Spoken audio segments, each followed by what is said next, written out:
আসসালামু আলাইকুম। এই রকম নরম তুলতুলে ফুলকো রুটি প্রতিদিন যদি ব্রেকফাস্টে থাকে তাহলে তো খেতে ভালোই লাগবে, কিন্তু এটা তৈরি করা তো প্রতিদিন একটু ঝামেলার। তাই কিভাবে এটা একবার বানিয়ে মাস জুড়ে আপনারা খেতে পারবেন সেই টিপস এবং পারফেক্ট একটা আটার রেশিও থাকবে আমার আজকের রেসিপিতে, তাই সাথেই থাকবেন। এখানে নিয়ে নিলাম আমি কাপ দিয়ে মিপের আটাটা নিচ্ছি। 2 কাপ মুখ সমান করে আটা নিয়েছি। এটা আমি প্যাকেটের আটা নিয়েছি। এটা একটা সাইডে রেখে দিলাম। এখানে একটা পাতিলে আমি দিয়ে দিলাম সেম কাপে 2 কাপ পানি।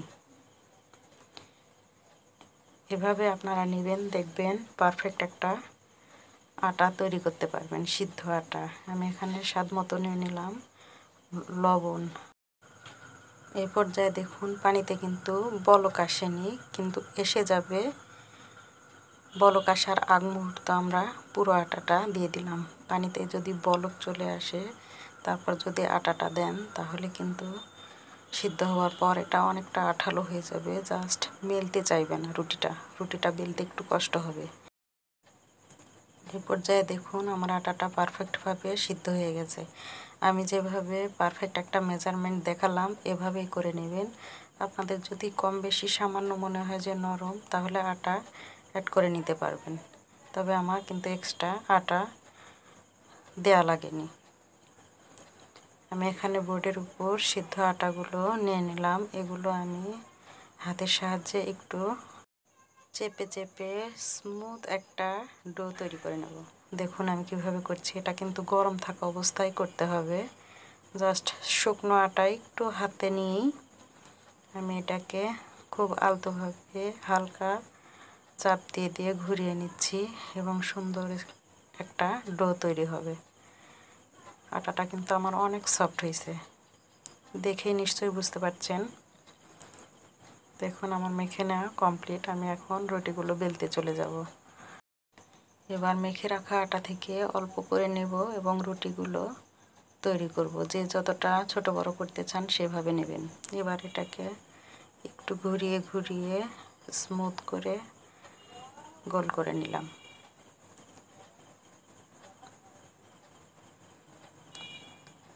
আমি একটু এভাবে ঘুরিয়ে আরও একটু বড় করে নিচ্ছি বেলার সুবিধা। এবার আমি রুটিগুলো বেলে নেব। হালকা হাতে প্রেস করলেই দেখবেন সুন্দরভাবে একটা গোল রুটি তৈরি হয়ে যাচ্ছে। রুটির ডোটা কিন্তু সফট ছিল অনেক, তাই রুটিটা বেলতে একদমই কষ্ট হবে না। দেখুন রুটিটা আমার বেলা কমপ্লিট। এভাবে সবগুলো রুটি আমি তৈরি করে নেব। এবার চলে গেলাম সেঁকে নিতে রুটিগুলো। প্রথম পৃষ্ঠাটা আমি উল্টে দিয়েছি এরকম হালকা একটু হবার পর। এই রুটিটা ফুলতে কিন্তু একদমই সময় লাগবে না। পারফেক্ট একটা আটা আমরা তৈরি করেছি। আটাটা যদি পারফেক্ট হয় তাহলে রুটিটা যেভাবে সেভাবে সেঁকলেই কিন্তু আপনার বলের মতো ফুলে যাবে। জাস্ট একবার উল্টিয়ে দেবার পরই দেখুন রুটিটা কিন্তু পুরোটাই ফুলে গেছে। ওই পৃষ্ঠাটা কিন্তু আমার হালকা হয়েছিল, তাই আবারও উল্টিয়ে দিলাম। দেখুন সুন্দরভাবে আমার বলের মতো রুটি তৈরি কমপ্লিট। এভাবে যে কয়টা আমার লাগবে সে কয়টা আমি পারফেক্টভাবে ভেজে নেব। এবার ফ্রোজেন করবেন কিভাবে সেটা একটু দেখিয়ে দিই। রুটিটা দিয়ে দিলাম প্যানে। হালকা আভা যখন আসবে এরকম সাদাটে তখন আমরা উল্টিয়ে দেবো। এর চেয়ে বেশি করব না, তাহলে ফ্রিজ থেকে বের করে খাওয়ার সময় রুটিটা সেঁকে একটু শক্ত মনে হবে খেতে। এমনভাবে রুটিটা সেঁকে নেব যাতে বক্সে একটার ওপর একটা রাখলে রুটিগুলো একটার সাথে একটা লেগে না যায়। রুটিগুলো উঠিয়ে একদম ঠান্ডা করে এয়ারটাইট বক্সে আমরা গুছিয়ে নর্মাল ফ্রিজে রাখবো।